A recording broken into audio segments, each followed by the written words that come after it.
we do have to make sure that that commerciality piece is there and there is that capability to be able to grow and form within the global scale. So I think that some of the really important notions is where the brand is at in terms of their level of production, their capacity, their capability, also their team. Again, team bandwidth can depend on the individual and how willing and how much they're, able to kind of put into it to grow and scale them with what's needed and required. Because more often than not, you can launch a brand at a global scale and take them to market, but they might not meet the certain elements that need to be hit to be able to achieve that cut through at that time.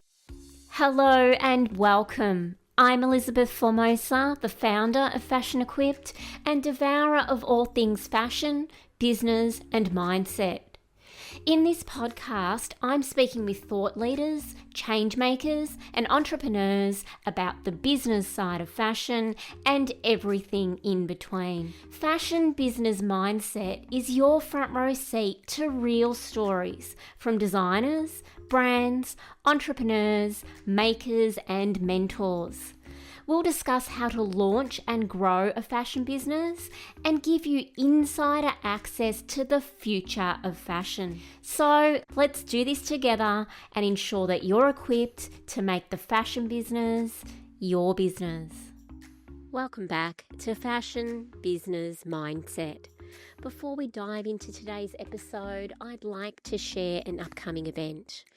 I'll be leading an industry panel at the Global Sourcing Expo in Melbourne on the 18th of November alongside Kelly Slessor and Christina Exie. Our topic is growth, e-commerce and AI in fashion. This conversation brings the three of us together, leading a discussion spanning sourcing, go-to-market execution, scaling through e-commerce, and the rapid adoption of AI. We'll blend my strategic growth and leadership expertise with Kelly's digital and AI insights and Christina's product, sourcing, and brand development experience. Whether you're an established brand or at the startup stage, you'll walk away with actionable strategies and inspiration to scale and strengthen your business in today's fast-moving market. This session will conclude with an audience Q&A, offering you the chance to ask questions directly to the speakers. We hope you can join us and, of course, take time to elevate your sourcing strategy at the Global Sourcing Expo. This is happening in Melbourne from the 18th to the 20th of November. All of the details, including the speaker profiles, are in the show notes. And for you, our podcast community, you can use the code VIP for complimentary seminar tickets as a thank you for being a part of our community. Now for today's episode. My guest is Bianca Gregg, a leading figure among a new generation of brand leaders.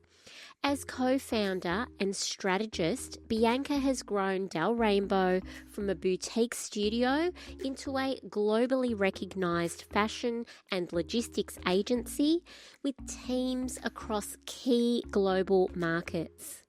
Known for her unparalleled industry knowledge, intuitive approach, magnetic drive, and considered leadership, Bianca brings precision and unwavering commitment to every partnership.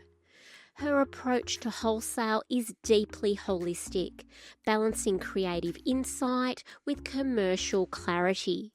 Bianca champions direct, transparent communication between brand and buyer, creating lasting value across every touch point. From emerging designers to established names, Bianca works closely with each client to craft a brand experience that's both true to its ethos and tailored for global reach. Under her guidance, Del Rainbow has played a pivotal role in elevating emerging brands to international recognition, offering strategic direction that builds lasting global presence and long-term brand value. With dedicated teams in New York, London and Byron Bay, Del Rainbow continues to shape the growth of some of the most influential and forward-moving brands in the market today. During my chat with Bianca, we discussed building conscious brands and why Dalrymple has become recognised globally for championing values-led, considered fashion businesses and creating international connections. We dove deep into the wholesale landscape, including how to authentically connect brands, retailers and customers, and the importance of service, storytelling, and strong relationships. We spoke about supply chain strategy, including critical paths and production planning, and how brands can adapt quickly to changing timelines and market demands. We discussed US tariffs and trade complexities in detail, from tariff rates fluctuating, the impact on brand margins, and strategies to mitigate costs through sourcing diversification, correct HS code classifications, and renegotiating pricing structures.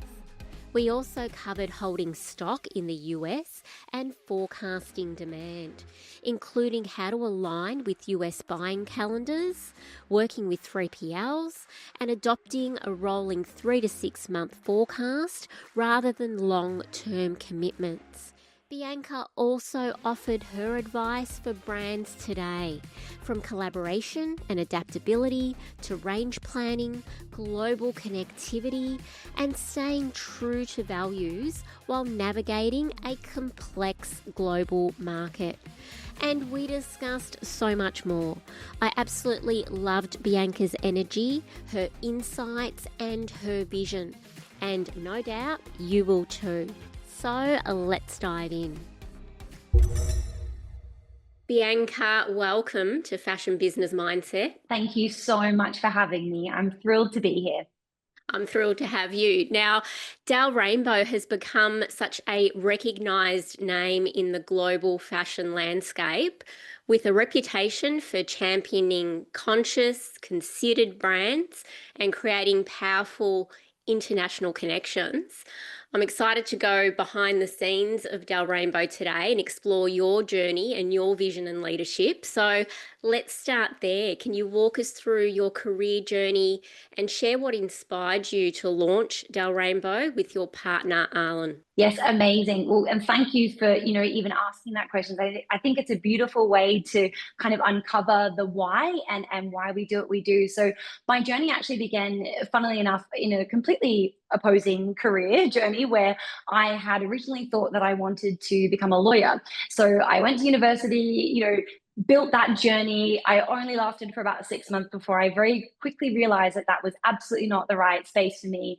And it was not what I wanted to do at all. And it happened to be at the time, I obviously had, such this drawing force towards fashion and really trying to understand the industry. And it was actually my aunt at the time that said to me, "You love this. Why don't you give this a shot and, go into this particular space in the industry?" So I was blessed at the time to, begin some internships and be able to start in, styling and the magazine world. And whilst I went and undertook that journey, I very quickly realized that there was so much more of a powerful force that was this behind the scenes in terms of brands and in terms of, how they're creating businesses, what that offering is. And I just so happened to stumble into a job within wholesale distribution and PR at the time, beginning in that showroom space. And it absolutely took me in such, a center of awe in terms of understanding all of the intrinsic nature of how these businesses work, function, the retail sphere, this incredible pace and industry that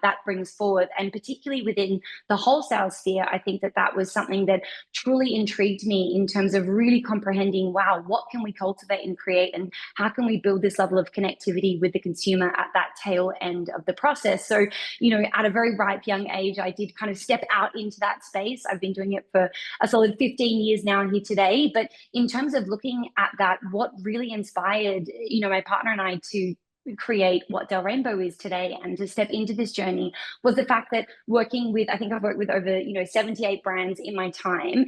And when I was working within other companies and or for others, or, perhaps even in partnerships that were not aligned previously, I truly learned that there was such a lack of passion and care within the industry. And also the fact that there wasn't this, step into, go further, go deeper, understand the why, really be that, that amazing extension of what a brand has to offer, in terms of it being this kind of cookie cutter service of what you do this, here's the parameter, here's all that you do, and that's the end of that service. So for me, obviously, I'm an extremely passionate person, and I want to do things with love, care, and, really breed that level of creativity that can be evoked from, working from a passion space, and also service. So that's really the kind of human being that I am. And, my partner and I, we both left particular jobs and roles and, companies at the time, and just thought, what, I'm sure that there are so many more individuals out there that would love to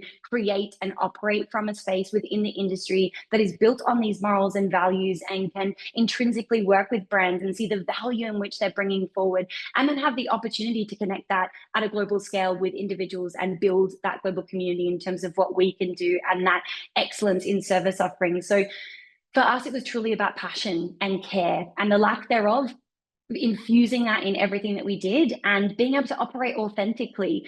I think that that's one of the biggest things that I see a bit of a lack thereof in this industry, is that, and we're kind of breaking down those age-old facades of what that looks and feels like, and being able to come into this space from an authentic basis and cultivate and encourage that, both from individuals, retailers, teams, brands, everyone that is infused within that process. So that was really how Del Rainbow became to be, and it is built purely on love, care, commitment, passion, and authenticity. So inspiring. I can just feel the passion through the screen, and I see that across all of your content. So you're absolutely, living your extension of passion and purpose, because it's through every touch point of your business. Thank you for sharing that.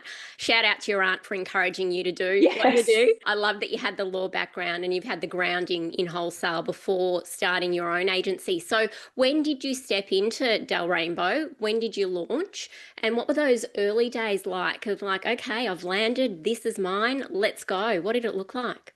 Yeah, well, it was really interesting because it was such a free-flowing nature in terms of being able to do what I absolutely love, but having no limitations or, inhibitions surrounding it. It was really this free-flowing space, which allowed me to kind of cultivate and create and just really go after whatever I saw the value of, and this, envision of passion to be able to connect people, and in terms of understanding that. So the Rainbow is 7 years old this year, which is, still in its baby infancy stages, which is incredible to think of what, the team and all of us have been able to achieve in this time frame. But realistically, well, I've actually worked for myself, funnily enough, since I was, 21 years of age. So, in a prior company, in terms of building and that force. And so Del Rainbow really came about in terms of stepping into the why. And so those early stages were about infusing that in everything that we did. We truly wanted to work with people who had the same values as us, that we could stand behind, that we could become extensions of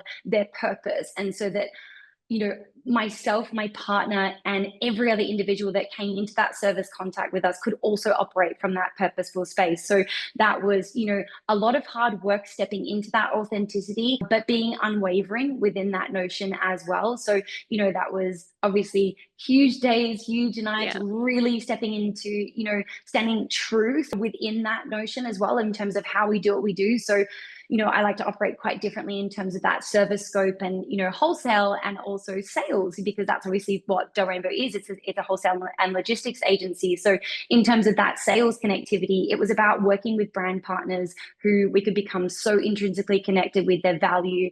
I really do focus on that people, purpose, product notion, in understanding intrinsically who they are, what they stand for, what their why is, and knowing that my purpose within that base is to serve, is to actually fully comprehend what they're looking to achieve, what their why value add is within their business, and then building in this business acumen in the wholesale sphere to connect that on a different purpose level, in terms of that business development and partnership space. So it's interesting because I infuse the way that I work in terms of that energetic moral value add space in terms of how we develop partnerships globally. But Del Rainbow, has become, a really amazing force today. And I think that that truth space within that has truly brought that forward. But it certainly is, traveling the world, standing in front Mhm. of individuals who the brands that we believe in, being able to connect with them and build these partnerships, and standing so strong within who they are and what they do and why they're going to have a prevalence in the world today, I think was really those founding forces. And then working and building brand partnerships that also synergized within those same values as well. Yeah, I love it. You certainly have become a force. I feel like you've achieved so much in 7 years. You've covered a lot of what I was going to ask, but I want to recap Okay. because Del Rainbow is a global sales agency, a consultancy, and a brand development agency. You're headquartered in Byron Bay, and you have teams in London and New York. And Del Rainbow is often described as more than just an agency, it's become a global community. And I love that. It's the community side of things. And again, when I look at all of the content you put out into the world, it's very much around community. It's Yes. around your clients, it's around your team, and it's around the brands you're working with, and then of course the retailers and everyone else in between. So you can see that what you've just described in terms of the DNA and the purpose behind Del Rainbow, that's very much front and center from what we've Mm. observed over the journey. So you've touched on it, but let's just kind of paint the picture of what Del Rainbow looks like today. So you had those early days, and obviously, like Mm. any business, there would have been pivots along the way. So maybe a day in the life of, just to set the scene for our audience, how the business is operating today. Of course, of course. And I love, what you touched on is because the fact that we can work from a space of service, that is a different level of force that comes Mm, behind, all the values in what we do and how we do. So Del Rainbow is, as you mentioned, a global wholesale and logistics agency. We work on brand development, consulting. We work from brands from, all levels, and walks of life in terms of their journey, both at an entry level and then also formidable built businesses as well, that stepping into wholesale at any which stage within their journey. So a day in the life is a really interesting one. And I think that again lends into everything that we do operates from that extension of service, purpose, and also being an extension of that brand. So in order for us to do our two-pronged approach service, which we do have both ends of the spectrum, where we do have our global wholesale, representation, and then yeah. also our global logistics service, that enables us to work with every level within every department of each brand. So essentially, our whole role and service add is to be able to take the whole wholesale sphere, bring it in-house here at Del Rainbow, yet work internally, yet externally as a part of that service value add. So for us, it's really about making sure that the brands can focus on their D2C business, they can focus on marketing, developing their community, really fostering and infusing that into everything that they do,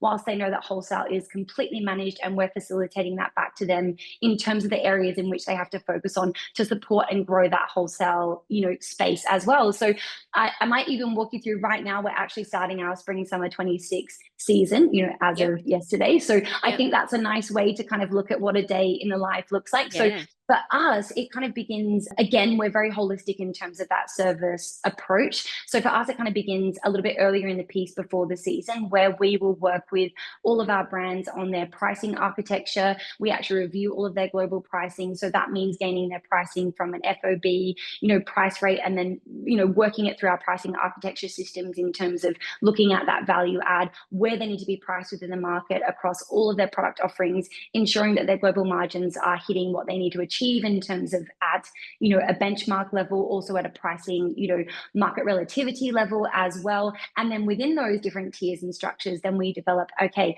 what are your entry, mid, and exit or premium price points? How much, development in the pricing architecture and product category offering do we have within those three tiers as well? So really building out, from that starting stage, where do you want to Mm. be positioned? What does that look like? What are we offering? And how do we also build a consistency within that customer journey, whilst also considering that they will be entering at different points of the spectrum within your product offering, and how do we grow with them in time? So that's kind of that first basis to start with the season. So right now we've just finished all of that pricing evaluation as we step into, the market, into this new force. Then, on that sales end, we're organizing all of the collections. We're working with the brands on their delivery structure, our product delivery cadences as well, to make sure that that's fully market aligned in terms of that sales end before we step into market.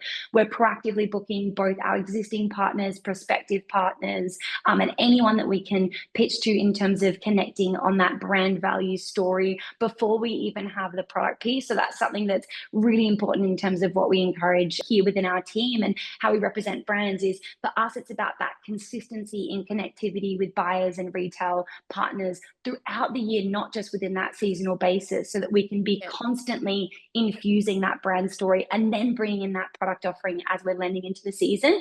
So organizing our showrooms for New York and Paris, organizing our showroom in Australia, conducting all of our appointments and our market appointments, which are very busy, jam-packed schedules throughout the time, and then facilitating what that looks like and that whole seasonal overview in terms of the wholesale sell process, delivering back those orders, and then all of the abundance in between that comes into that basis. Also, at the same time, because we have the global logistics service, we are also generating deliveries, we're generating the seasonal offerings. So for our global wholesale logistics team, that is all about working intrinsically with production, supply chain, marketing, everyone within that service to build out what our, once we hand over the pricing, the line sheets, the infrastructure, all of the connective touch points for the seasonal assets so that the sales team can flourish and fly in terms of what we're going to bring forward. Then at the same time, the logistics team are also doing deliveries, because as it so happens to work within our industry, at the same time that we're forward selling a season. So right now we're selling spring summer 26, which is our deliveries across, February, March, April, and May in 2026. So we're forward selling and securing those made to order businesses for that time period.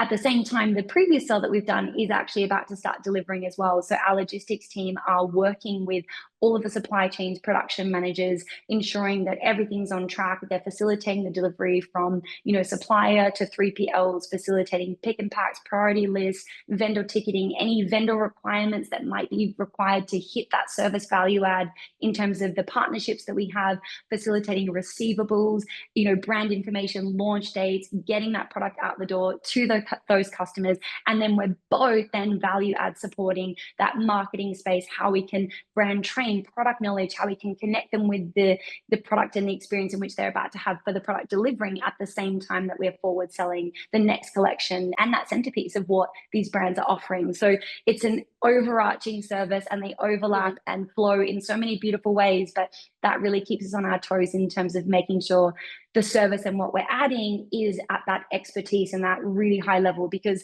that means that we have to comprehend at a global scale everything that's required for all of these partnerships, global facilitation in terms of logistics, global facilitation in terms of comprehending, buying teams, what they need, what they require, working with the brands to engage on that, facilitating critical paths, timelines, launches, all of these things. And then further to that, even then sales support process, which is huge for us here. So we're really about, when the order comes through, that doesn't, that means nothing. It's all about how you support it in season and in terms of what actualizes and how those partners can connect with the product. And at the tail end, the actual customer, because it's our job throughout that entire journey, because we're all being an extension of the brand and their value, to ensure that that customer on the tail end receives that same energetic experience and value and information. So it's kind of a day in the life, and then you can imagine everything that pops up in between. But it's very fast paced, fluid but structured. I love a bit of fluidity because it allows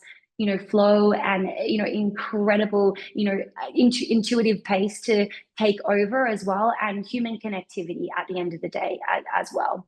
Yeah, I love that. The fluidity, but the structure, which would be absolutely necessary based on everything that you've just shared, Bianca. There is so much there. Like, it's very much an elevated service that you're offering. It's end to end, and no doubt, especially for those entry brands, anyone who's embarking on this for the first time, there'd be a lot of hand holding along the journey, because there is so many elements, so many dynamics to global wholesale. You've worked with incredible brands, many of which carry strong values around sustainability, inclusivity, and design integrity. I'd love to touch on what you look for when choosing a partner, because no doubt our audience right now, their ears would have been pricked up and they're like, oh my God, this sounds amazing. So how do you ensure, a brand does align with your Del Rainbow ethos and what you can Mm, offer? Because you mentioned earlier that you're working with entry brands, so they can be at any stage, which surprised me because I mm. actually thought that you were more positioned for established scaling brands. So it'd be good to touch on maybe even some examples of brands that are at both ends of that spectrum. But yeah, Yeah, what's the absolutely. criteria for those who are listening? Because I'm sure they'll be taking notes right now. Yes, well, my three-tiered approach is people first, people, purpose, and then product. Yeah. So that is really, really imperative to me. As I kind of touched on before, is that everyone in our community here at Del Rainbow, our team, myself, my partner, it's so important for us that if we're going to stand behind something, it has to be authentic. And we're not going to do that if it is not. And we cannot generate and create more for people if we understand those values of who they are, what they're looking for, and why they're doing what they're doing. So really great people makes us want to generate and create and cultivate more for them, because we also understand the impact and the value add that they're going to have at a broader tail end consumer, and the impact in which the product that they're generating will create in people's lives. So again, I take that at such, that's a really, really important force for us to be working with, is the people behind the brand. And because they're the people that we have to work with every day, stand behind, and also make sure that, we believe in them and we are wholeheartedly, intrinsically aligned with their values. So that's really important. That then lends into their purpose. What are they doing? Why? What are they doing it for? Mm, It's really important to me, particularly within the way that I operate, which you can probably already tell, that the purpose has to be authentic and yeah. pure. And it also has to be a purpose for a greater community and to serve, not for a personal value add. I think that that is the difference in that alignment, in terms of that's what we do here at Del Rainbow. Our purpose is to serve, and to serve the community, to serve others, to serve the brand. So we also want to make sure that they are aligned with that same match value add, that their purpose is to serve. And then also the product, because naturally, it's very important that the product is aligned in terms of, what the global market is looking for. It has the availability to grow and scale in terms of what they're offering. The design has to have, serious integrity as well. We have to comprehend what they're doing and where they want to go with the business, so that we can see that depth in terms of what we can cultivate. Because you can imagine, whilst it is, a very spiritual human being, energetic connection, there also has to be that force behind it, that we, doing what we do, are available to take and grow and scale that brand, no matter what end of the spectrum they're at. And I love what you touched on. I think that it's a really beautiful experience in terms of the fact that if we see a young business that has incredible, you know, incredible availability there in terms of what they're doing, we are absolutely going to work with them to bring that to market by force. People that are open as well. I think collaboration is key. And in terms of comprehending, we're all here with our certain knowledge, value, and mind scopes and perspectives to be able to bring in for this greater value add in terms of what we're all collectively trying to achieve. So collaboration is key in that perspective as well, and making sure that we can actually grow the business in terms of what's needed, because Yeah. there is a lot of needs and requirements when you are working at a global level and global scale. And you can envision that, our value is to make sure that the expectation is that we can deliver that in terms of growing and partnering with our retailers, that they can form trust and that the consumer can form trust as well. So whilst we have two ends of the spectrum, I think a beautiful journey to, note and chat about is someone like Sanagni, who we've Yeah. been with for 9 years coming on, which is just really, really special. So the business has been around for 11, and we have had the privilege and pleasure of working with these amazing individuals for nearly 9 years, which is incredible. And you can see that brand's just its exceptional global success rate. And I think that Mm, that's a brand that, I saw from the beginning, the people, it was Matt and Lara, who they yeah. were. I just knew what they had behind them, and they're incredible individuals. And I wanted to ensure that we could be a part of servicing their story and making sure that who they are is connected into the world at this pace. So that's, a new brand at the time that we work with, that we've been able to beautifully collaborate with and grow and scale together and support one another's journey throughout 9 years. But then Mm, we also have brands that have been around for, 20 years, that begin their global wholesale journey at that time. So, and it's funny because I often find that both ends, in terms of both like a younger business versus, a long-term business, they actually both require the same things more often than not. So it's a very interesting opportunity when you're able to come in at, a long-term scale business that has done something in its certain pathway for such a long period of time, yet Yeah. wants to hit this global community, and the same infrastructures are what will actually work in and, work together on a new scaling brand. Obviously, both have different levels in terms of capacity, but they both have their place in the market, and it depends on how hard everyone wants to work and what they're committed to at the end of the day. Yeah, love it. People, purpose, and product. I love St. Agnes' journey. I'm so glad that you mentioned that. I didn't realize you'd been by their side as a partner for 9 years. So that's Yeah. absolutely phenomenal. I'd like to just dive into a little bit more of the commercial side. So, obviously, Yeah. non negotiable is people, purpose, and product, everyone that's Hmm. listening. But in terms of wholesale readiness, global Hmm. wholesale readiness, on the Yes. commercial side, Bianca, where would a business need to be? Do you want them to have, a certain amount of wholesale business really secured here in Australia, certain amount of years in business? Are there any other kind of high level criteria that you'd be looking for when you're assessing a brand, whether they're a good fit?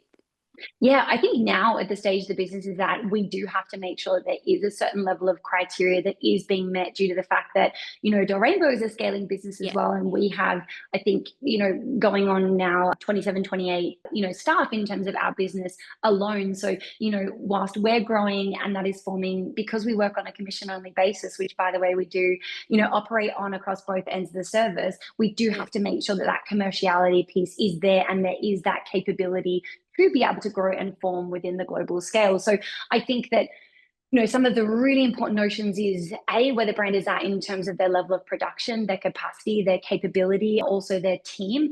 Again, team bandwidth can depend on the individual and how willing and how much they're, able to kind of put into it to grow and scale and with what's needed and required. Because more often than not, you can launch a brand, with that at a global scale and take them to market, but they might not meet the certain elements that need to be hit to be able to achieve that cut through at that time. So I think that, range planning is absolutely key. Being able to have, that range planning depth as well behind hitting, for example, I think that's one of the biggest things that we often find within Australian brands is that there is this kind of lack thereof of comprehending what the global community is looking for in terms of product offering at certain time periods in the year, because we are on an island here and we are we are on the opposite end of the world, and we do have opposing seasons.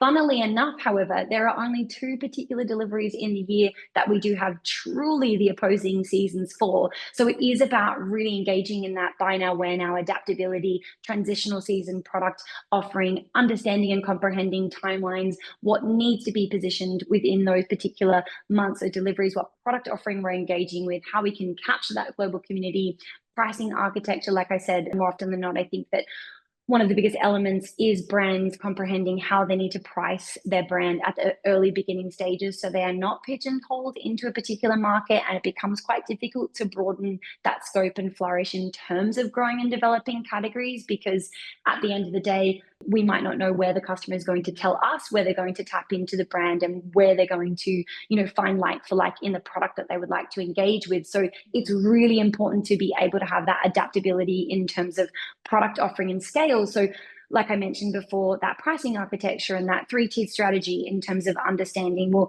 how many product SKUs and offerings do we have within each tier to enable us the ability to lend further to within each tier and build on that SKU depth, design depth, and production capacity for what we actually are needing to do to facilitate that market structure and what is required. So I think that that is really, really key to be able to have that ability again to adapt and be fluid and be willing to engage with what the global market is needing and requiring. So for us, look, I think it can depend. I can see brands with, only a few wholesale accounts that have been building and growing and have some incredible product, but they just need that fine-tuned resource and that ability to have that guidance to be able to fly and soar and really scale. Or we can be looking at it from a broader scale where they have a really formidable existing wholesale base, but perhaps they also aren't nurturing them in the way that we would guide, or we can form community and build even deeper connectivity with those retailers. So whilst there has to be a certain level of ability, I think, within the commerciality of the business to move and have that demand and appetite there. Again, it can look both ways, but more often than not now we are starting to really position ourselves to bring on, larger scale brands where we can infuse our magic and show them how to even make that stronger and build that formidable connection with the global consumer in understanding all these touch points beyond that direct to consumer lens and facilitating the emergence and marrying that beautiful ability to lend to what wholesale needs and requires, and then also D2C. So that's where our minds come in to kind of make sure they have that incredible balance in the infrastructure. And then also a key touch point is, market connectivity. I think that building community is integral in brands, and making sure they have the ability to put the backing behind it to support what they are doing in building community. Now, that can be at a financial level in terms of what they're doing to build awareness within those particular regions, but making sure that they do comprehend that when we are building and facilitating that, that global market growth, we have to be able to be focusing on how we're going to build and infuse the brand community and grow that to a deeper level so that customers beyond our own shores do really have the comprehension and desire and appetite for the brand and can understand it and be connected with it by understanding so many ways of individual interpretation as well of the brand. So yeah, it is quite broad, but ultimately at the scale that we are at now, we do have, that overhead piece that we also as a business need to be focusing on so that we can continue bringing in incredible brands, and I can help foster a culture and community in Del Rainbow that can operate from this modality, but can also prove that you can generate exceptional global commercial success and long-lasting brand partnerships by operating from that way too. So yeah. There's so much to unpack there. Yeah. There's so much, and I'm gonna try and break it down for our audience because there's a few things I'd like to dive a little bit deeper into. Amazing. There's the key points: adaptability and the ability to execute, which I think is really important. You can't just dive in and wing this. You've got to have the infrastructure to be able to deliver. In terms of a pathway, what I see happening with a lot of brands in our industry is that, they'll start with kind of the gateway into wholesale is selling from in stock. So, as you said, they're looking at their business through a D2C lens, and it's like, all right, well, we'll bolt on wholesale, but we'll just sell from in stock. So just in season, and they'll start to dip their toe in that manner. And then, it'll only take them so far. And then they realize, okay, if I want to get serious about wholesale, I need to move to an indent model.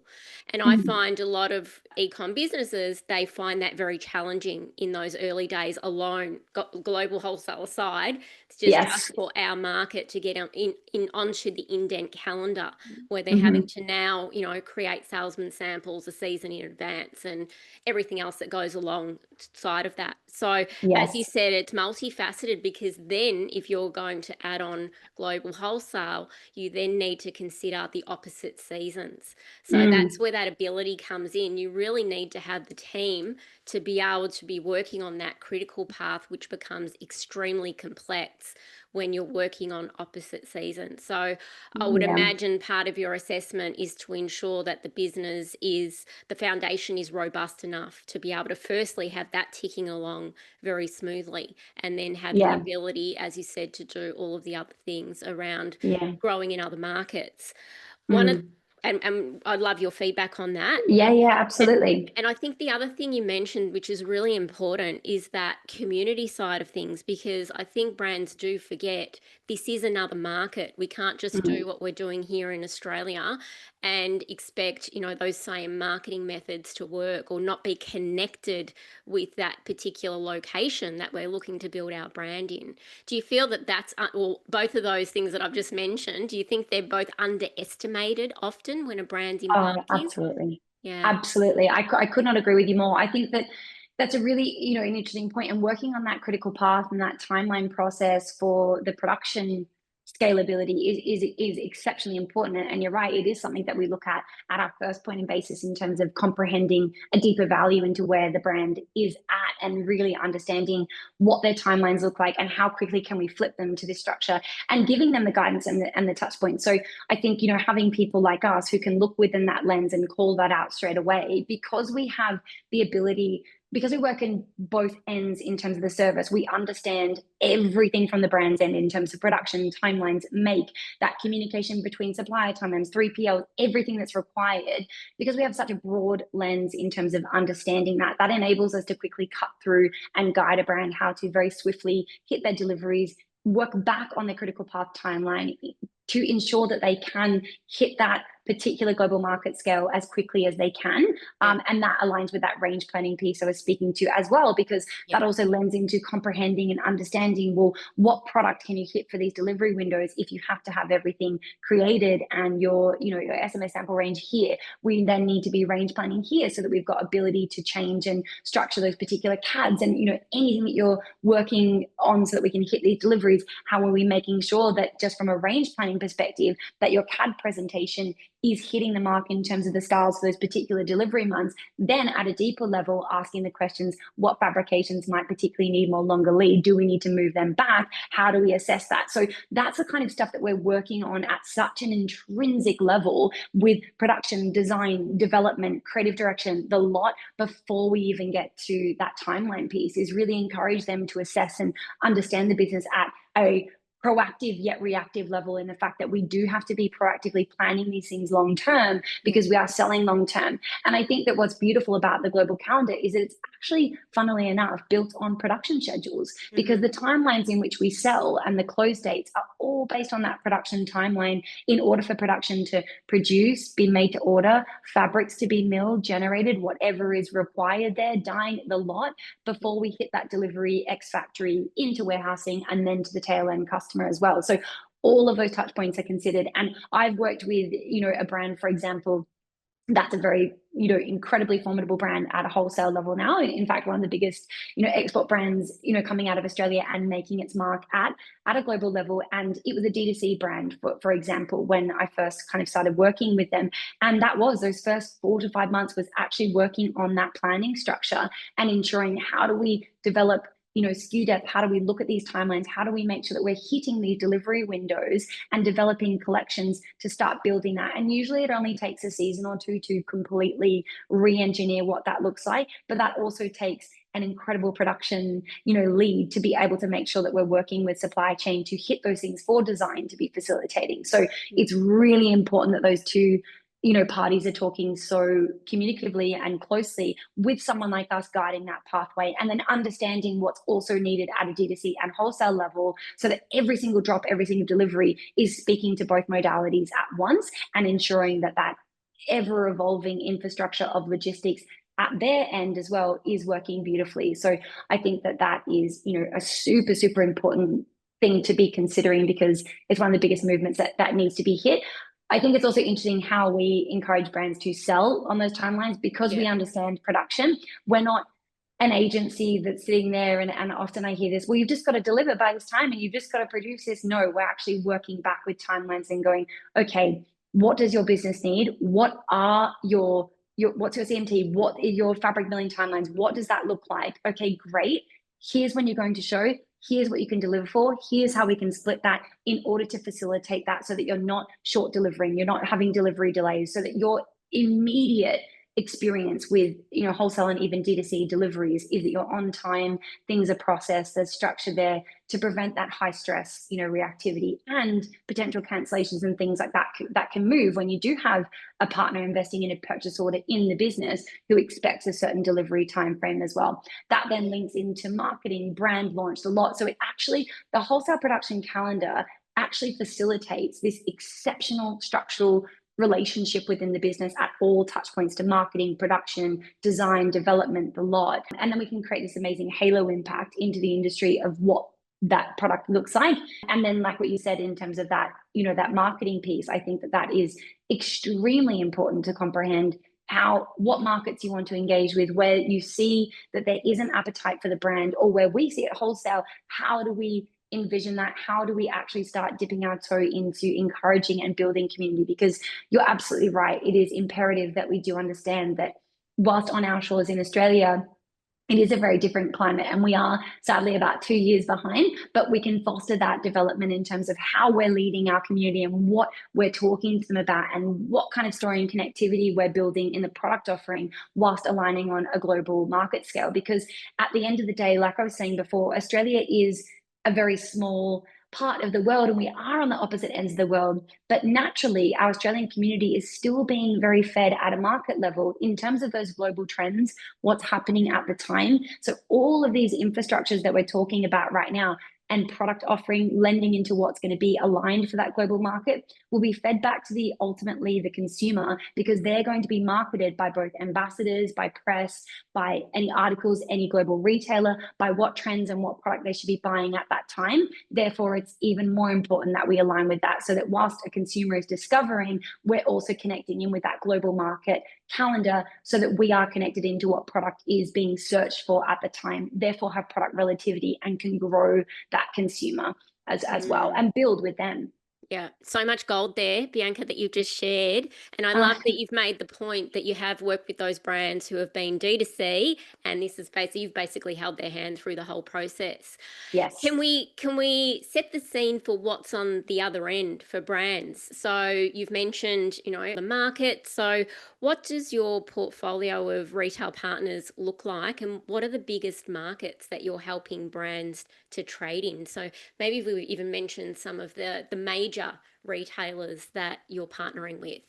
Yeah, absolutely. I mean, we have the pleasure and the privilege of working with the most incredible luxury players, worldwide and within all global markets, which, I just want to say as well, absolutely never is, something that I don't like. I have gratitude for that every single day. It's incredible. Like every time we're having a connection or they're believing in a brand, it is the most powerful experience to feel in knowing that these individuals see the value in which we're connecting with them. And they are also then giving this brand an incredible platform and a pillar to connect with their community and build and foster and drive that back, because that's ultimately what Wholesale is. So we have the pleasure of working with, the strongest retail partners worldwide. So within Del Rainbow's own personal remit across the brands that we work with, we have just shy of 800 retail partners worldwide. That's working with all of your biggest luxury players, Net-a-Porter, My Teresa, Mode Operandi, Forward, Revolve, Essence, Louisa Via Roma, Harvey Nichols, Liberty,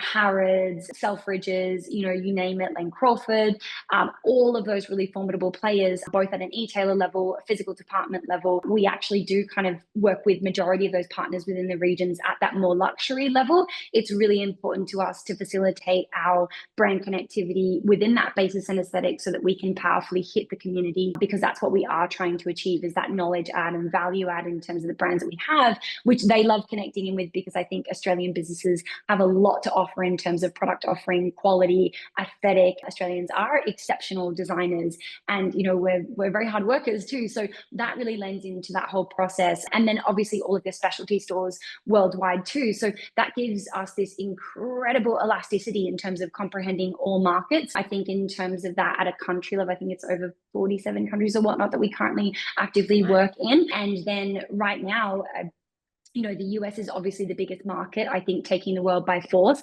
although that is most certainly coming with its challenges right now, which is, something that we can touch on. But I think that US market is and has been growing and ever evolving for quite some time. That speaks to as well that customer is very discovery driven. And that's why Australian businesses are having great success points there, because they're not, they're very happy to discover a brand in a business, and they want to be the first to know as well and introduce that to their communities. And it is very discovery led, whilst in other communities, UK, Europe, etc., they lean on more often than not first and foremost before they tap into a brand and business. Where is it built? Where is the customer? Is there an acquired customer that we can be sharing a 50-50 relationship with? So you have to have that, that marketability, credibility, and also brand loyalty and partnership flourishing worldwide at a market friend level before they're willing to kind of engage with you, unless you're offering such an exceptional cut-through service that is not within the market and there is a strong gap. So it's a very interesting ratio. So whilst we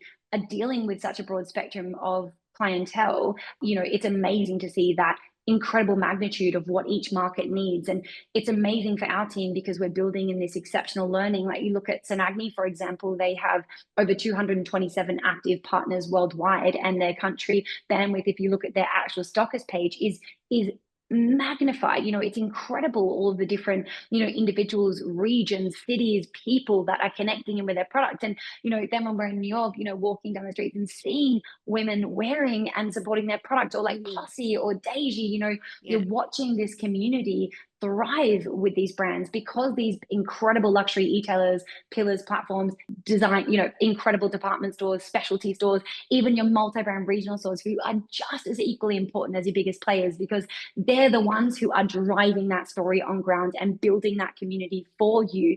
And more often than not, driving that value out of what they heard in our showroom, understanding the brand, that's connecting with the consumer. So they're all very equally important. But yeah, the tariffs is certainly one of the biggest issues that the market has today as well, which, if you'd like, I can touch on deeply. I think we should, because navigating these shifts is very complicated, and I think it's very topical at the moment. So I'd love to dive into tariffs and your take on it and what you're experiencing on the front line right now, working alongside all of your brands. Yeah, so it's really interesting. I mean, look, because again, like you can probably gauge a bit of an insight into, I am exceptionally curious. Yeah. So when there was, changes within the political environment in the US, we were already pre-planning this experience to unfold. Therefore, the brands that we partner with were already building in pricing infrastructure and looking for developments and how we can mitigate this a very structural yet formidable level in terms of maintaining that US customer, both at a wholesale level and at a D2C level. So we were quite ahead in terms of building out pricing structures and what we can do to offset this. Obviously, no one can offset it with where it's at right now, which is extreme. But I think that one of the biggest challenges is that obviously, for brands, naturally, you can build in US warehousing, which is what we've had to do across the country at certain ports, either by sea, seaports, or obviously by air, and, picking certain airports as well, in terms of that we can have our 3PLs on ground, facilitating, working with them. That also means production timelines change as well, because naturally you have to have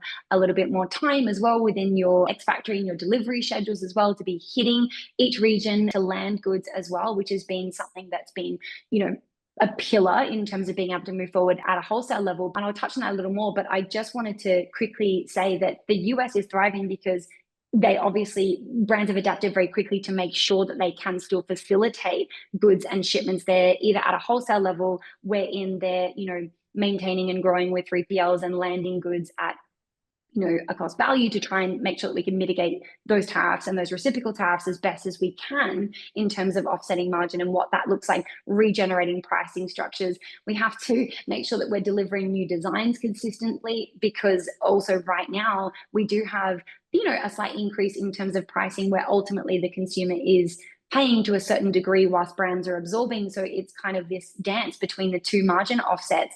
However, within that same element, it's really important for market relativity, is that we're not stepping too outside where our pricing and positioning was within the market, because that's where we were flourishing and thriving. We don't want to polarize our customer. So again, that pricing architecture piece I spoke to before, we were building and facilitating that growth and value add within that depth in 2024 before this all came into place. So incrementally, it's been obviously, February, March, we had, those kind of emerging reciprocal tariffs that came in that were, 10, 20, 30, etc. Before they went to 145, and now they're back to 30 for COO China goods, for example, with a 7.5 base COO tariff. Again, on top of that, with your base HS product code tariff as well. So a brand can be paying anywhere between, let's say 37% all the way through to 70% in terms of that tariff rate, just to be importing goods to the US. So it's exceptionally important that we are building in key structures with supply chain. There's a few tricky ways that we've been able to navigate that to enter goods to the US, both at a D2C level, to have stock harness there in terms of comprehending what that US customer will be buying, certain timeline ads again for what product they'll be buying within the US calendar market schedule too, so that they're not sitting on stock there and have paid for those tariffs to bring in and import that business. But ultimately at a wholesale level, brands are able to facilitate that quite quickly. And that lent into, renegotiations of margin structures with partners, bringing down certain, margin structures that we offered previously on an X Works basis, so that we could come and meet in the middle to be able to cop the brunt of that and land the goods where it can be offset in a certain way between two parties and facilitating that. But one of the biggest things is that obviously, whilst brands are focused on making sure that we can facilitate the US market within this basis, because of course the US customer is the world's biggest consumer, we are often forgetting, and this is something that we've been working so closely with all of our brand partners on, is that the rest of the world is experiencing a huge heightened struggle for this. Because whilst as brands and as retailers within the US, we can control, mitigating landing our goods there, mitigating how we can cost and price product in order to do Mhm. so in terms of a few structures that we've built in, being able to maintain that customer demand and appetite on ground. Stores worldwide, so for example, stores in Germany, stores in the UK, stores in France, like, it's interesting to me that this was one of the first things I thought of was, well, how will we possibly mitigate that for them when they are experiencing this massive loss in that US consumer? Yeah. Because a lot of people don't know is that obviously that US customer, the appetite is so large that they are often buying offshore and importing consistently on their own accord, particularly at a luxury level as well, and within these kind of contemporary spaces. So you've got your stores and your partners who immediately had, 30, 70, 40, 29, 22% of that customer completely eradicated because they Right. had to turn off global shipping, because at an RRP value, they simply cannot be shipping and paying that kind of level of reciprocal tariff on, and like I said, obviously COO China is, your largest tariff and in terms of contention in Yeah. question that we've experienced. But not only that, all of your other country of origin goods like India, Vietnam, Australia, etc., all have layered reciprocal tariffs right now too. So the certain largest portion was that a lot of these players actually had to turn off their COO China shipping to the US, which means Yeah. that eradicates a customer because, let's be honest, China is obviously the largest dominating manufacturer of goods. So Yeah. within that basis, we are experiencing that heightened margin loss that they cannot recuperate. And sadly, we are, as of, this week, we are experiencing, retailers worldwide that are, filing for, bankruptcy protection, chapter 11, etc. There is a massive impact because at a third party level, they cannot be shipping goods at cost value. They're shipping it at the retail value and paying that Yeah. tariff to the customer.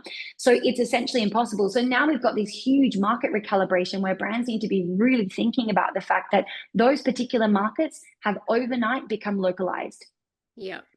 So what that means is that we need to be fostering and developing and growing and putting so much more effort into building those communities and brand appetite within those localized regions. So, within France, within Europe, within the UK, within Asia Pacific, it's really important that we're focusing on how do we develop our own on-ground market presence in terms of both wholesale partnerships who are developing platforms and communities for us, how we, partnering with ambassadors, how are we ensuring that our products are aligning in terms of what those particular customers are looking for within those certain time frames of their life, what's on floor, what's trading, what they're being marketed. Again, you can envision if the brand doesn't have the right product, for that particular time, it's not going to hit and it's not going to perform and it's not going to sell as well. So it's Mm. shifted the way this global community is working. And also for that US customer, it is charging at a localized force because whilst they can still ship out product, and of course there are reciprocal, country tariffs that are happening, vice versa. But at the end of the day, the magnitude in which that consumer had at a global level, not only on its own shores, and even for Australian businesses, D2C has taken a massive percentage out of that growth that brands were charging forward with at the moment, with how fast on the rise that US, clientele was. Yeah, it's a huge impact. As you've said, there was some things you've mentioned there that I did not realize, like, other countries. And we're all just focused on Australia, US kind of trade at the moment, but it's much bigger than that. And as you said, unfortunately, some businesses are just not going to make it. Yes. Could you dive a little bit deeper into some of the economics, because I know our audience will be very interested on Yeah. how this is all calculated. And so you Yeah. mentioned landing at cost value. I think that's Mm. one point, because there will be a lot of e-commerce brands tuning in that are still D2C at the moment, and they may have been embarking on looking at expanding into the US. And Yeah. obviously right now it's like, okay, well, what's my next move going to be? Or those that are Yeah. already, I know a brand at the moment that I'm working with, 50% of their business is US based, but Mm. it's basically, it is a D2C business at the Yeah. moment. And now, there's that scramble to look for third party partners on the ground in the US Mm. to help to mitigate navigate that. And as you said, the economics are different because you're then all of these charges are therefore not on the retail price. There's also that absorbing, so the portion of brands absorbing some of this, and then the increase to customer. So maybe we could touch a little bit further on those 3 points and how you're seeing that kind of, I guess, translate to trade at the moment. Yeah, absolutely. Well, I think at a D2C level, the most important things for businesses, now that we know that the reciprocal tariff pause has continued on, I think we're all leaning to that August 12th standpoint for that 90 days. That has now obviously continued on. We're currently trading and buying product for, let's be honest, even brands who are producing, they'll be stepping into that February to May delivery for next year. So we're all in this unknown and uncertain standpoint where we can only operate based on the information that we have right now in order to have commercial protection and also foresight in terms of what we potentially could be going into. Now, that could go either way. Even when I say this, still, we've seen it rise and spike, and we don't have any control or knowingness over what that will be. So I think working on the current baselines from that pricing infrastructure is really important to do and to dedicate and to comprehend. So for a brand that's D2C, I would highly suggest in terms of when there is, number one, again, actually a bit of a two-way approach here. Yeah. When a brand right now has enough of a D2C business in the US, whilst other brands are scrambling and trying to navigate this and figure it out, the best thing that you can do is act and react and get product on ground there so that you can be facilitating the customer journey, plus also focusing on the fact that there are a lot of brands that have bigger infrastructures that need to go up the line in terms of them making these decisions and whatnot. Being able to facilitate a market gap right now when product opportunity is also limited on ground, because that's the other thing, is that a lot of brands aren't able to keep stock within the US right now. So it is that sellout mentality, but being able to feast that appetite in customer right now, like what we always say in the market, whenever there's a downturn, there's always an opportunity. The opportunity is to facilitate that US customer appetite because they want the product, they're looking for it. If your product aligns well, of course, and you're hitting these touch points. So I think that it's, imperative to be looking at that, because for at least the foreseeable future, this is what we will be dealing with. And ultimately, on the other end of that, then you will have these infrastructures set up and you will be able to continue on your lifetime in terms of being able to work with these, 3PLs or on-ground D2C fulfillment facilities. So I think that it's very important to not overreach in terms of what that buy looks like or facilitating stock. In order to be able to ship to the US, there are a couple of key things as well that brands need to know. Obviously, for the customer border protection compliance, they actually have to have a dedicated US PO for that product that's shipping to the US, and then also to be able to have a proof of payment correlating to that product. So it's really important to be considering this in terms of what you're manufacturing, buying, to be able to have that proof of payment. If you are to be investigated, or what that looks like based on cost value or whatever you're importing at, that's really, really important. So we have to be thinking long term in terms of what product we're dedicating to be bought and to be sent to the US and what that customer is looking for. So I would suggest really looking through the year basis of even the last year or this year for what product your consumer was actually buying into and how you can forecast and plan for that. And again, minimally understand it, don't overreach in terms of your stock levels, get that product on ground there, and working with a 3PL partner who can be either your foreign importer of record, or you gain an importer of record as well, because all of these touch points are critical in terms of setup. But being able to test the market and the waters to have that stock facilitation there, versus now, if you are shipping D2C, you're paying that at a retail value. So you can mitigate that in terms of being able to ship at a cost value. And in terms of how you ship that is totally up to you. There are certain ways around that as well. But being able to partner on that basis is really important, because like we said, that US customer, they can no longer ultimately be shopping offshore for quite some time on certain, country of origin goods. So being able to facilitate that on ground and then investing in that localized shipment is really important. Within that basis too, you need to be looking at each of your product HS codes at a 10-digit level, because the US only accepts product at a 10-digit HS code level. So there's a harmonized tariff system within the US that you can look up online and be searching your product HS codes that you get from production, because ultimately they could be coming in a lot higher, and you can pick in certain alignment with certain product HS codes to be importing at a lesser rate. But truly understanding what your reciprocal is for your COO, and then what your additives are with that, and then your product basis HS code, so that you can understand what you're actually importing your goods for and what margin that lands on before you dedicate and form your RRP value. So like we said, it's about, certain hits that can be taken within the brand to facilitate it. Ultimately, newness in product is really important so that you can shift and change, retails. I suggest on core product to only be moving to, a more minimal percentage to counteract some of these growth, but not polarize the customer. But then within that newness, you can actually assess what kind of margins you need to be hitting in order to be shipping internationally and landing to the US within D2C level, and then also that outreach in terms of that customer RP level and where you need to be trading product. Not only that, but when you're considering all of this, then that's your baseline for your retails for your global, retail value as well. So you will be offsetting some of those margins, at a global level if you're building your community, which is super important for them, what you're shipping to the US. And then also being able to mitigate your wholesale. So being able to share and sell landed margin is incredibly important. You also get those product orders, let's say, 4 or 5 months in advance of shipments. So you're going to really understand what that customer was looking for, which can give you a guide of how you buy for your D2C and how you ship ultimately all of that product to the one 3PL at the one time. So there's a few things that can be kind of considered in that process. And again, understanding your pricing from baseline in terms of when you're pricing a collection, not just based on what product you think should be sitting where, but actually building in, you should see our pricing structures.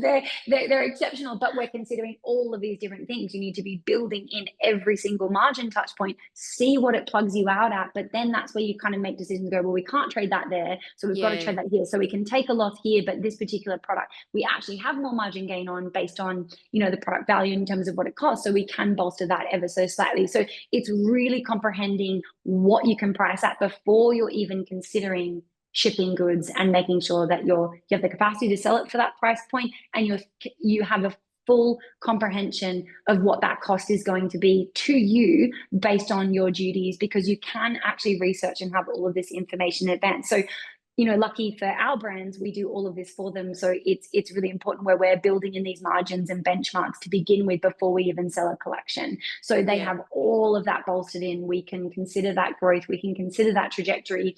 And it's come from a very considered practice and place in terms of, what that market relativity raise looked like in terms of offsetting, a certain balance to the consumer, plus also how we can bolster that margin at an internal level before we're pricing our finalized product too. And that's in comprehending all these touch points and bases. You need to reach out to 3PLs. You need to understand what their particular costs are as well. You need to figure out how you can bolster certain percentages of air freight and that particular cost into margin. So all of these touch points, that starting basis of what you need to be looking at, thinking into and feeling, so that you can make sure you can make appropriate decisions that feel right and also are going to be slow and steady. I think that's very important right now.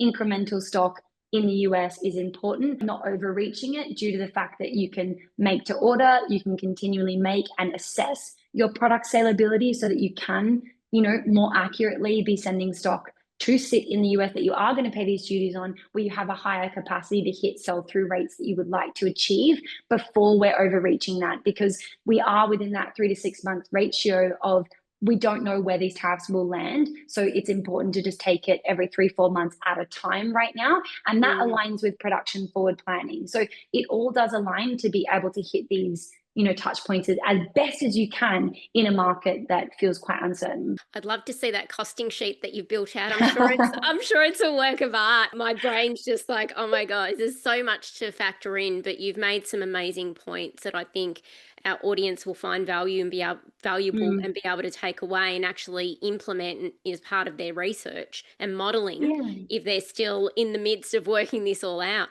Just around holding stock in the US, do you have any tips for those tuning in around if they have been, say, selling D2C at the moment, then all of a sudden they've now got to forecast a percentage of their stock to be sitting, third party on the ground in the US to make all of this commercially viable? Where would you even start? Firstly, I would start by the calendar in comprehending what months are good to do that in, because if it's Australian brands particularly, the best months to be able to be facilitating US trade are from February to July. So that's when we kick off spring, summer, May, high summer, pre-fall, but then it truly is buy now, wear now summer. That's when our Australian product is, more aligned in terms of seasonality for brands to have the best opportunity to be buying and forecasting stock. And it also gives a more full price lifetime of product to sit from that particular period. Whereas when we engage in true fall winter, and as it steps into fall now, and even buy now, wear now, fall winter over the resort period, which is that, like, let's just say September to December, our product in Australia is not going to align as such. So that's something that I wouldn't be forecasting for at all. And I'll be looking forward for, 2026. But I think that that's why wholesale is an exceptional tool, because you get that insight into what they're buying and how they're going to buy it in advance. But if it was at a D2C level, I would be reviewing intrinsically the stats of what particular demographic, where they were, what were they buying. And then America is certainly a calendar driven consumer, so really comprehending and going back to marketing and looking at what were they marketing across all of these major platforms per month at that time. What products should I be buying to hit for those particular time frames, so that I am going to have more of a success rate whilst I am forecasting a risk, which is why I said touch on it lightly, make it, a considerable risk wherein it's not overreaching, because we don't know the times that we're in. So it is important to take it step by step. But I also believe in opportunity in chaos. So there is that ability to take that market and formatively build a community now, when you might be one of a certain level of people that are able to do that. So at the end of it, when it all goes away and everyone steps in an influx, the consumer is going to be overwhelmed. So you have the ability right now to foster a community and connectivity at such a greater level. So I think there's also value in that,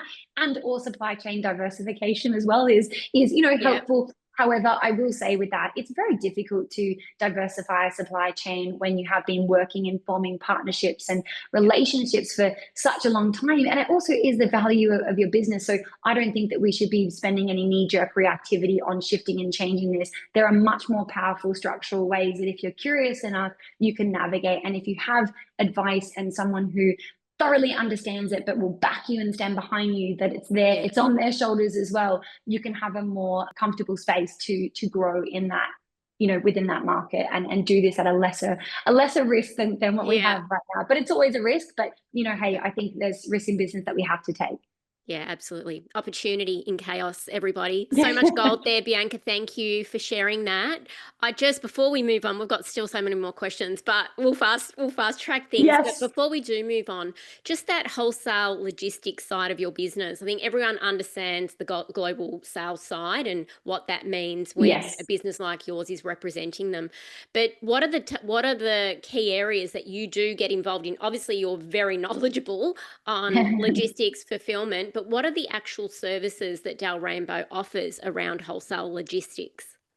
Yeah, so essentially that is its own complete pillar of the company on its own accord. I have knowledge in this because I'm very curious, so I like to know every touch point of what's going on, because I love to understand what that team is looking for. And personally, and I'll get into that, I love seeing patterns. So I love to kind of see that, and I always try and push the needle in terms of what we can and can't do, and play with things in terms of looking outside the box for different avenues. And that's something we did in the tariffs quite quickly as well. But in terms of that logistics service, our team is actually working with the production teams on, all that critical path, all of your timelines, fabrication development, then also ensuring that all the deliveries are on and in check as well for what we set. So the logistics team will often work with the sales team before a brand sets their deliveries and says, okay, is there anything that you want married over different deliveries? We might be like, oh, this product needs to be here and whatnot. They then go back with production, check lead time, timelines, make sure that it's all accurate and it can be done within those timeframes. They assess and pick up on potential issues, errors, if we've had any, fabric delays, material delays in the past, to make sure that it's all set and structured.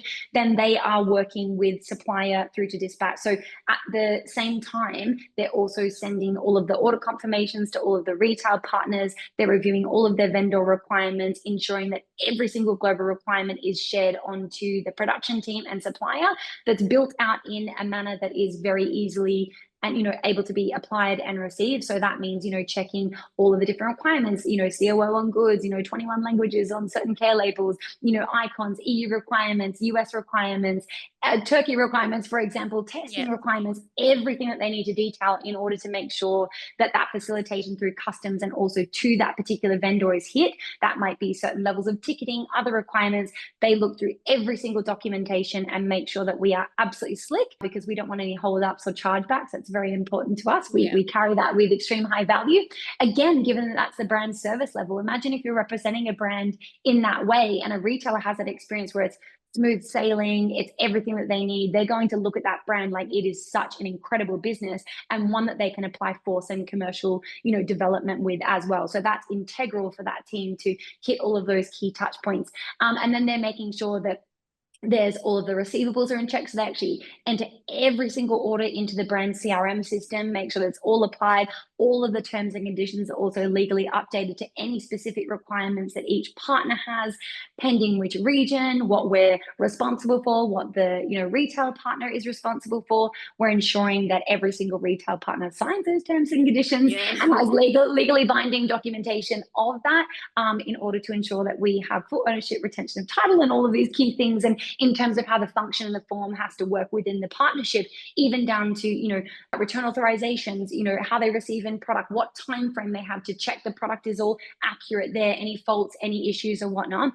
All of those elements, making sure that then the retailer is paying their deposit as well, because we work on deposit basis worldwide. That's really important, that we're actually proactively, that team is chasing all of those receivables before production is even placed, while we're in that season as well and selling, so that the brands have this cash flow in order to upfront production at the time.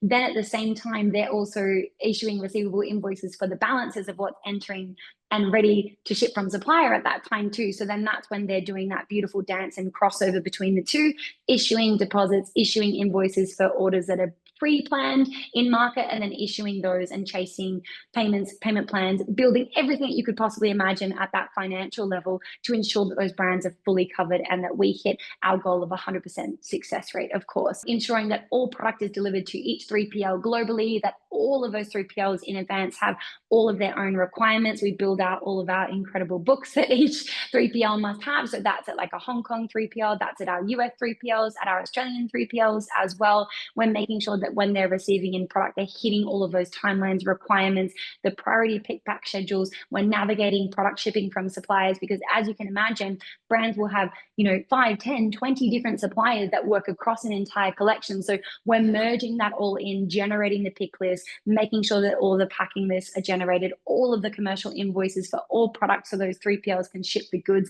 absolutely dotting every I, crossing every T across all different touch points, and then mitigating timelines, and then obviously executing the shipment to the retail partner at the tail end once that's ready. That can either be with our own carrier and or if it's a major partner, usually with their freight forwarder partner and logistics team.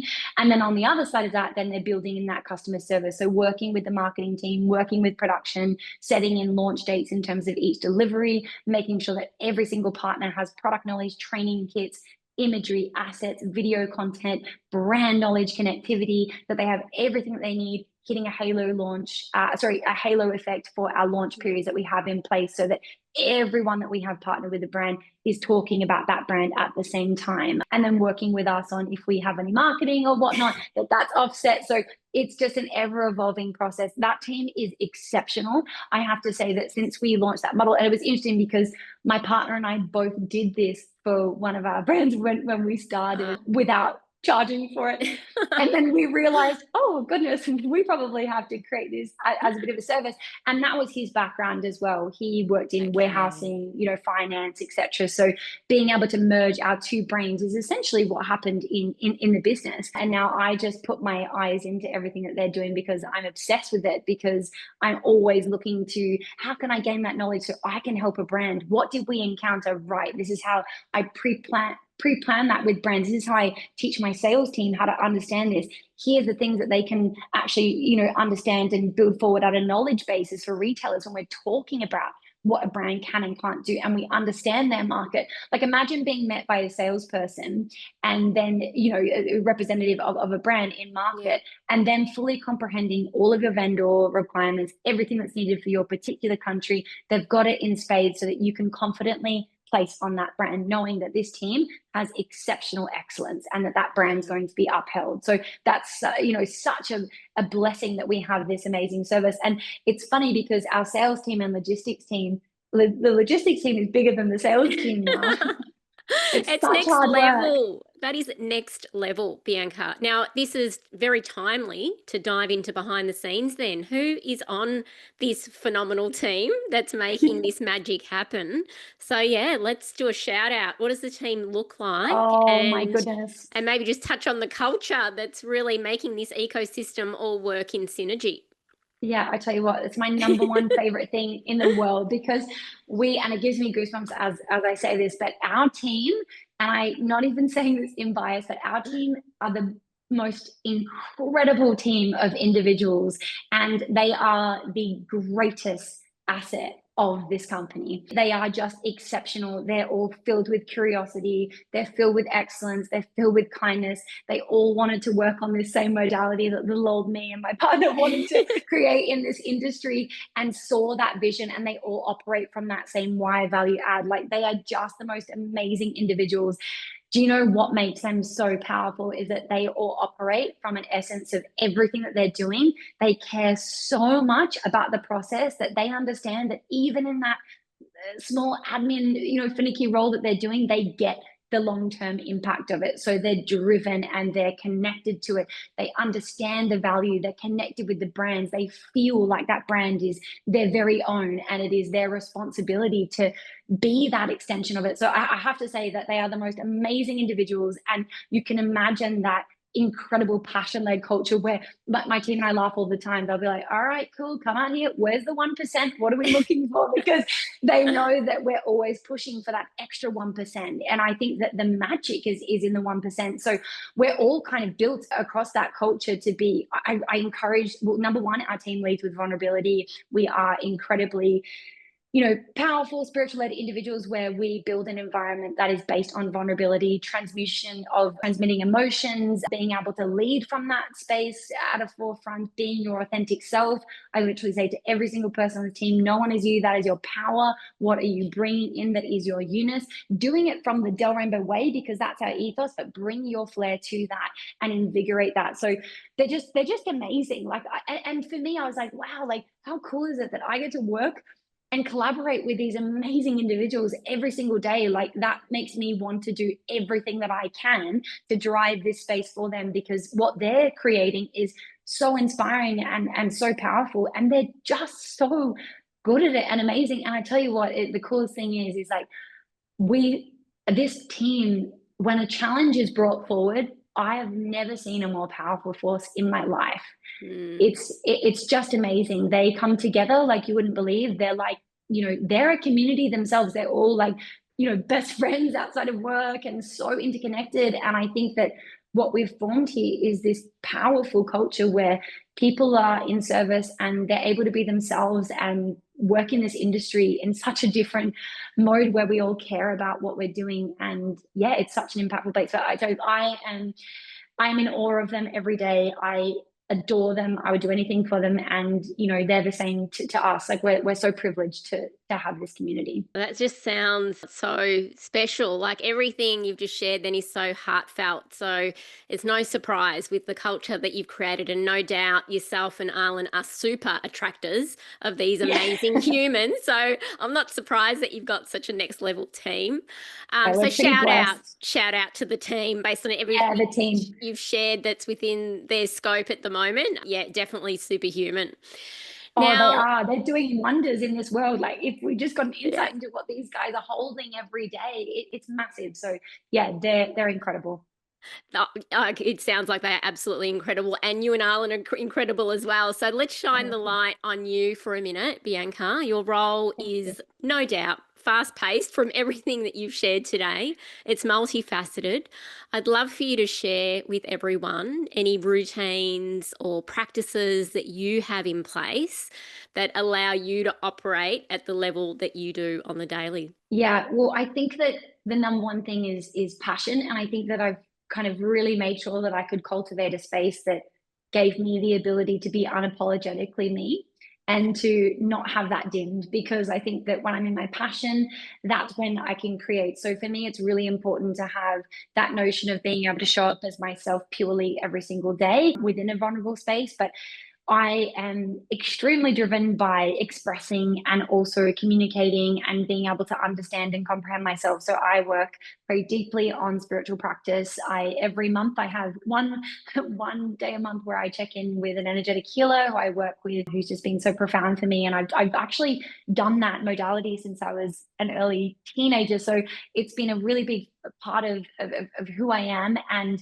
I then really am attracted to building in those practices into my day-to-day life. So whether that's, incredible meditation, I just did an esoteric acupuncture session yesterday, which was the coolest thing I've ever done. I'm now going to start that and bringing that into my practice as well. So for me, it's really about that centeredness, groundedness, checking in. And then also I listen and, really indulge myself in podcasts with amazing individuals at all ends of, the spectrum in terms of spirituality, bettering oneself. So I love like Joe Dispenza, I love Gabby Bernstein, I love Emma Grede, I love Lewis Howe, I love Alex Hormozy as well. So I've got such a depth of individuals that I'm constantly looking to and engaging in information and trying to learn and understand. Like my goal is to better myself every day. And how do I do that? And how do I show up to a challenge, or how do I bring joy? Because I want to have fun in what I'm doing. And I think that we can, if we change our mindset and we're able to look at different perspectives and really embody this essence of, knowledge and interpreting ourselves and bringing that in. So that for me is a really important practice that I bring into every single day. Yeah, it's a deep part of who I am. It's beautiful. Were you born and bred in Byron Bay, or No, did you I move? actually, no, I was born in Coffs Harbour, believe it or not, which is a couple of hours south of Byron Bay. I lived in Sydney for about 8 years when I first started my journey in fashion. And then it was actually Lara and Matt from St. Agni that my partner and I met when we first started working with them 9 years ago. And as I was coming up and meeting them here, I was saying, wow, like, is this really the life that you get to lead? This is incredible that you get Yeah, to create what you're creating, but you can also live this balanced life in a very harmonious, very connected place, which, as you can probably tell, synergized with the lifestyle yes. in which I wanted to lead. So to be able to see that, they encouraged me. They said it was a 5 visit rule, that if you visit here 5 times and you're considering moving, that, that's what it is. And, sure enough, on the fifth visit, my partner and I were looking for spaces and we made the move just over 7 years ago. So that was something that was just, calling to me to be able to, again, be surrounded by individuals with this same mindset and this same nurturing mentality and wanting to evolve themselves, because I purely believe in self-expression and stepping into all of our learnings, our contextual growth, and all of these kind of things. Like, what is life without ever evolving every day? Like, that is just so cool to me. So, Yeah. and that's really what Byron Bay brings. It has that community. I think it was meant to be for you. It was destiny for you to land in Byron, because everything you've just shared around your spirituality, your groundedness, the practices that really resonate with you, and this passion and high vibe that you just project and is just very enlightening. I just thought, Yeah. I wonder if Bianca actually has lived in Byron all her life, because I will go to Byron to fill up my cup. So Yeah. I live in Melbourne, and so life is very different here. But when I need to fill up my cup and ground myself, I will go and spend some time in Byron Bay. And I always Yeah. come back glowing. It's almost Mm. like this light is coming off me, and people notice it. And it's just a whole different dynamic. So you're Yeah. living the life that I always wanted to live, Bianca. Oh my gosh. And do you know what? It's possible. I think that was the thing, is like starting a global fashion business from here was like seen as taboo, or people were Yeah. thinking, oh gosh, how will you do that? I was like, oh, watch me. That's incredible. Yeah. Are you kidding me? Of course, we can operate a global business from anywhere around the world. And like yourself, I thought, surely there's got to be some individuals who all would love to do the same thing, but often couldn't move somewhere or relocate because they didn't think it was feasible or possible within their career. Yeah. So I wanted to Yeah. change that narrative and show you that you absolutely can operate from authenticity. You Yeah. can have an exceptional business that is growing and thriving, but you can also live your life the way that you want to live it.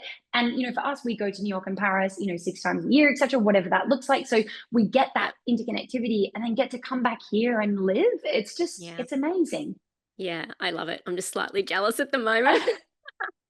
You can do it too. I need to tell my husband that. I don't think he's Yeah. moving out of the suburb. We're in, never mind the state, but I'll keep working on it. Trust me, I'll keep chipping away.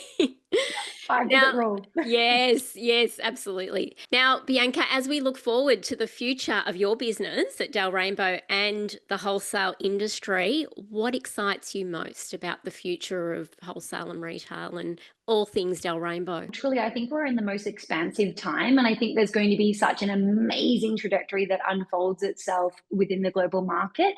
So I'm mostly excited about growing and building these brands in this time and space and reality, plus also building our offices, our teams internationally as well that can continue to expand and grow and work from the same modality. So my goal and desire is to have, the strongest agency globally that operates from this capacity and work with incredible brands that can build in that knowledge basis and build connectivity. So I'm really excited to take that and turn that up a notch in 2026 because, I'm here and I'm ready, and I can't wait to grow the business more internationally and build those teams and what that looks like, and hopefully build some permanent spaces, which would be great. But there's one more really cool thing that I'm going to start working on, and I don't know how long this will take me, but I'm going to plant the seed now because I believe in this. But we're going to be building something where we will have a particular platform that will enable us to share this kind of knowledge, and resource touch points with the world and any brands that want to tap into that. So it's something that I am really excited about because my passion is in serving and helping people, and I would like that to not be limited to bandwidth. So watch this space. We will have something coming in the near future which will enable that to be able to be accessed as well. We will definitely watch this space because I will be very interested in helping you to amplify whatever you do next out to our community, because there's just so much value in the knowledge that you've acquired over many years. And again, combine that with your passion and your purpose, and that equals gold to me. So congratulations to you, Bianca, to Arlen, and to your entire team on everything you've achieved so far.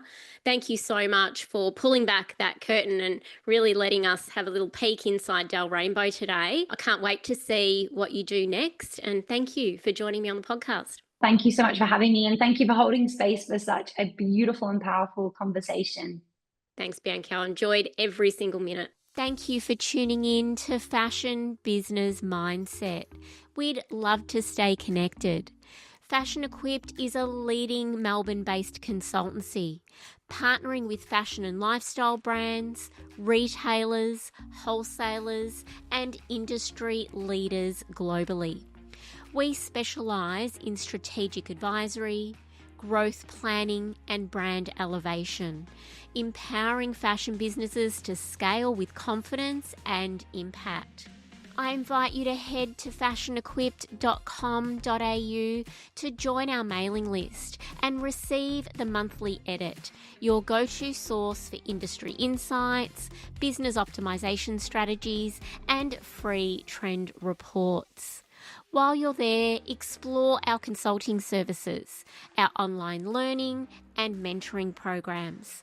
We'd also love to connect on Instagram. You can follow us at Fashion Equipped and at Fashion Business Mindset for more industry insights and inspiration. We're here to help you navigate the business of fashion and take your brand to the next level. This is a Guide Your Light network production, creating podcasts with purpose.